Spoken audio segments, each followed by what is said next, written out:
Hi, this is Professor Cordes, and this is the Week 1 lecture video for English 123 Intermediate Composition. This lecture video is going to primarily highlight and discuss two items for the week. One is the arguing a position pre-writing, which is an assignment that will need to be accomplished and submitted by day 7. The other one is kind of an overview and an introduction to the 10-page critical research and writing paper that is due during week 7. So let's take a moment. Let's stop and breathe. I know I just told you that you will have to do a 10-page paper. However, we're going to backtrack. We're going to go step by step and just realize that every single thing between weeks 1 and week 7 are going to lead up towards that paper. So we're going to build this along the way. That's the way that this course has been designed, is for us to take small steps, to do small tasks, to do small assignments, and then that will build towards that bigger final product. So let's first and foremost talk about the end goal. Where are we going? Okay. If you scroll down or click through the week 1 tabs, you'll notice that you'll get to the part where it says looking ahead to week 7, research paper, final draft. This is what we are going towards, okay? You will first and foremost see that there is a very detailed rubric here, and that's how the professors, that's how we grade your writing. So it's not arbitrary, I love this topic, I think this was good, they worked really hard, so I'll give them no. We grade according to these rubrics, which are all the skills that you have essentially grasped and learned over the course of this course of the 8 weeks in this class. So with that being said, it's rather detailed simply so that you know where you are going. This is information for you so that you can, when you are looking at your writing, be able to evaluate, do I have a clear arguable position?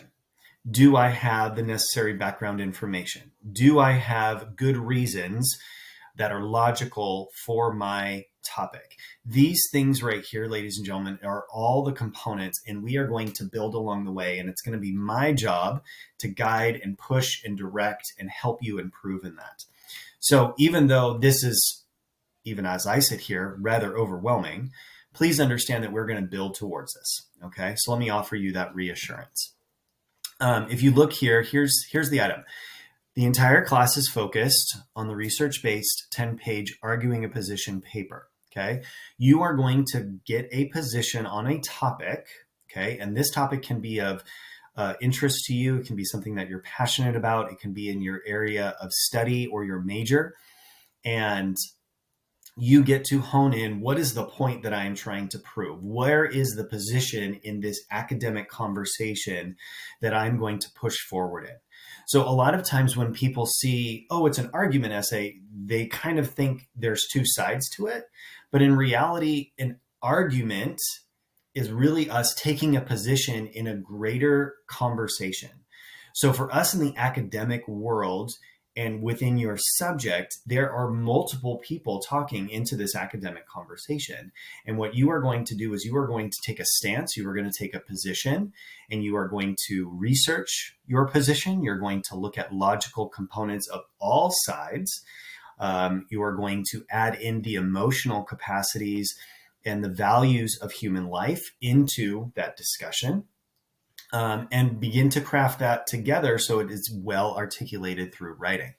So if you look here, it says you're trying to convince your readers through logical arguments, making yourself present yourself as trustworthy. Okay, that's primarily done through research and your credibility and your knowledge, and appealing to the reader's emotions and values. That's not necessarily persuasive or emotional manipulation, but that's just offering this sense of empathy and sympathy to the discussion that is happening. Okay. So with that being said, your final paper will hold these 7 components: a careful and a clear and arguable position. Okay. Where are you standing in this topic? Where are you standing in this academic discussion? And how are you presenting yourself well? Okay. One of the things that we want to do is offer ourselves as credible resources, that we've done the research that's necessary, instead of just making up something that we believe to be true. We need support to back it up. Okay. Obviously, necessary background information. We need good logical reasoning to support our ideas. Convincing evidence. So that's going to be part of your research as well. Appeals to the reader's values. How does this impact others? What does this do for the greater good? What does this do for the person that is reading your paper? A trustworthy tone. We want to make sure that we have academic voice.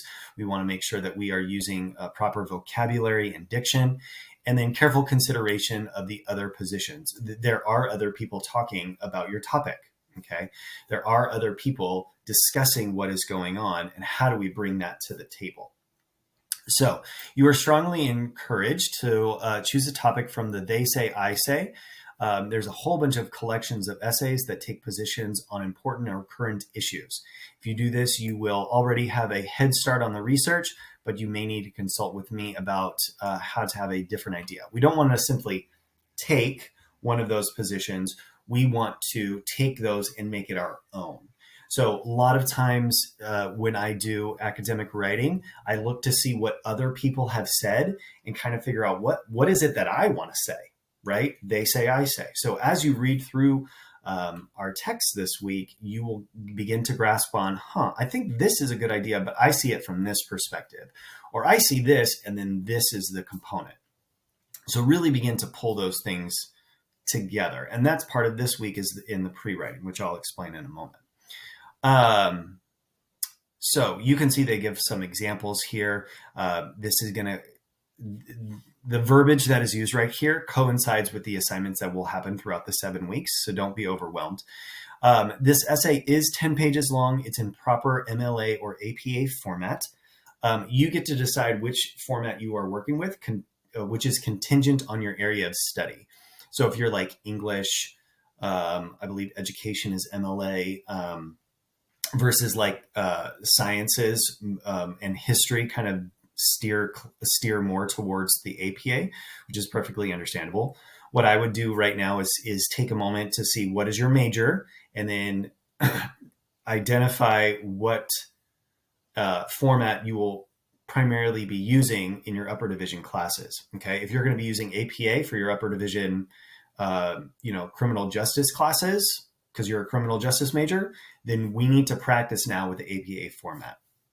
If you know you're going into Christian studies and you want, and MLA is going to be used, let's practice with that. This class is designed to be a practice arena for finding research, evaluating research, MLA format, APA format, all of those things. So please take a moment to identify that as we move forward.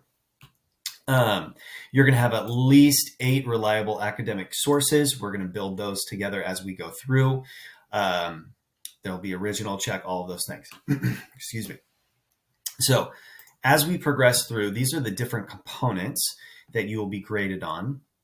And they are rather detailed simply so that you are informed of what goes on. Now, this does not make sense right now simply because we need to select a topic. You can't necessarily get overworked or overwhelmed with finding necessary background information when you don't even have a topic yet. So this rubric is here for you so that you can have a reference to see this is where I am going. Okay. Let me go through the criteria, but just keep in mind, this is for the future. This is where we are going. Okay. You need to have a clear and arguable position. You need to have the necessary background information. Okay. Which means your research. Good reasoning. How have you developed your argument? How well have you supported your argument? Do these reasons make sense in regards to the bigger conversation that's happening? Okay. Convincing evidence. There we go. Appeal to the reader's values and emotions. Trustworthy tone. Careful consideration of other opinions. Grammar and mechanics. Okay. You'll notice that this is not due until week 7, day 7. We have plenty of time to get there. But this is what we're going to focus on right now. Arguing a position, pre-writing assignment. This is where we select a topic, we choose a topic, and we begin to kind of describe what's going on. We begin to kind of pick at and develop where we want to go with this idea. Okay. And that can simply start with the idea.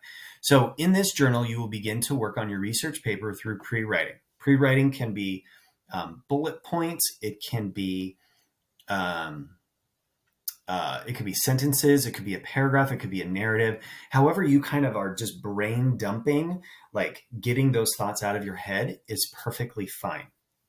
So you'll notice here, it says, please complete the activities that comprise I really need to continue drinking my coffee because I am not fully grasping what's going on and my mind is one step ahead.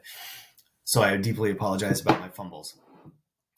Please complete the activities from a guide to writing arguments as described in the Norton Field Guide to Writing, only under the heading choosing a topic. So that is going to actually offer you a couple different ideas, some steps to what's going on.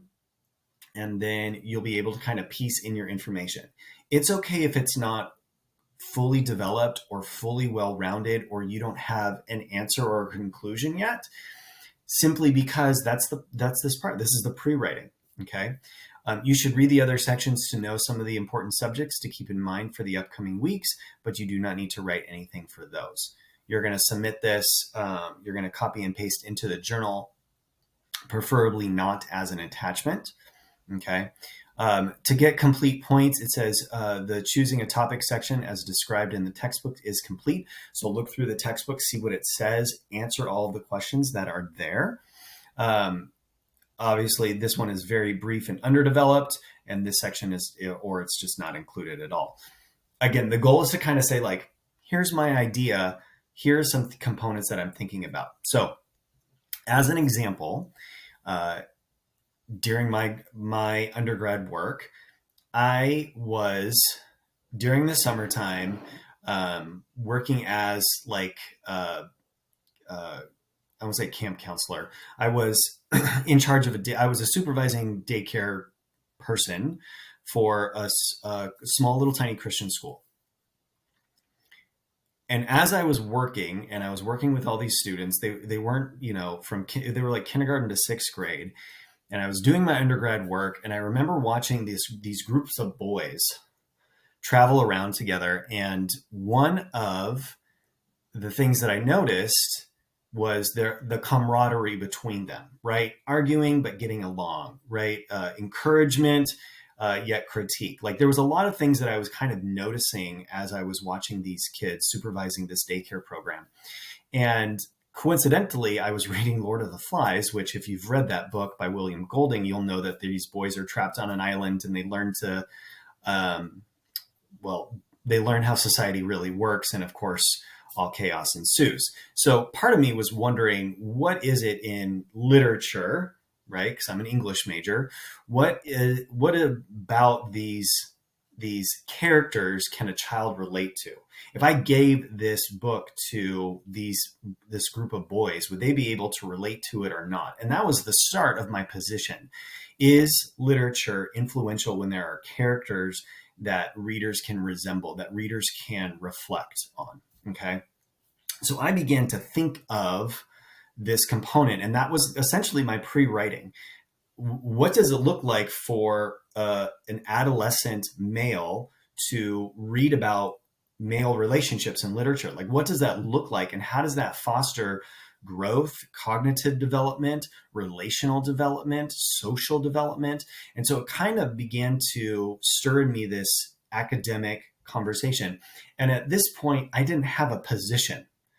When you see here on the page where it says you're arguing a position, think of right now, what is that discussion that's being talked about?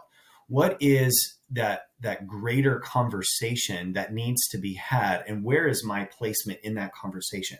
Because there are psychologists, there are child psychologists, there are therapists, there are there's lots of different components to how, like, even medical doctors would have an insight and something to contribute to a conversation about how young boys and girls grow and develop, right? I was just looking at from a literature standpoint to say like, this is interesting because in these other books, I've noticed that there's a camaraderie between these children, and what does that do for them as they develop? So looking at that component, that's essentially what you're doing. You are kind of thinking of a topic, thinking of something that you are passionate about, something that's interesting to your major, something that you can kind of jump into this conversation and begin to foster, develop, and grow. Okay. So when you read through, if you'll notice, and we go back up here to the top, you have lots of different things for your reading. Arguing a Position from the Norton Field Guidebook. And then you've got the arguments in the They Say, I Say, parts 1 and 2. Start reading those and kind of get together, what is it about your major, your topic? What is it that you want to contribute to a bigger academic conversation? And begin to go from there. There's really no right or wrong. There's just a matter of, here's my idea. Let's go from there. And let me come back over here. This right here is going to help you get there. Answering those questions, writing out those ideas, that's what's going to help foster and grow these concepts. Okay. Take a look at that, follow that. Think of what does, if you're a music major, what does that look like for music education in today's world where music is not, where arts are not a priority, right? What does it look like for us as historians if we're studying history or political science? What does it look like for us to take what we've learned from the past in regards to what's happening now as we move forward into the future, right? What does it look like in the science realm in today's age? Whether that's biology, chemistry, physical sciences, earth science. What is it in these conversations that we can take and pull from so that we are kind of beginning to dialogue together, okay? Even if you begin to start on this a task and you feel overwhelmed or you feel like you're not moving in the right direction, that's perfectly fine. That's perfectly normal. Send me an email. We can talk and dialogue about possible subjects or possible ways that a conversation could go. I remember emailing my professor that summer that I was the daycare supervisor, and I said, hey, I'm really interested in writing a paper about male relationships in literature. And her response was immediately, well, go and do some research and then we can fully talk about it. So her idea was like, yeah, that sounds great. Come back and let's begin that conversation. So I had to go back and do some research. What has already been said? What direction do I want to go in? How do we fully develop these ideas? So with that being said, have fun with this. Think outside the box. Find something that you're interested in. Find something that you're passionate about. And we will begin this journey towards our big critical assignment. Okay, this is the big 10-page paper. This is the be all end all. But for right now, we're just going to start and put down our ideas. That's where we are. Okay, email me if you have any questions or concerns. I'll get back to you within 24 hours. Can't wait to see what you guys come up with.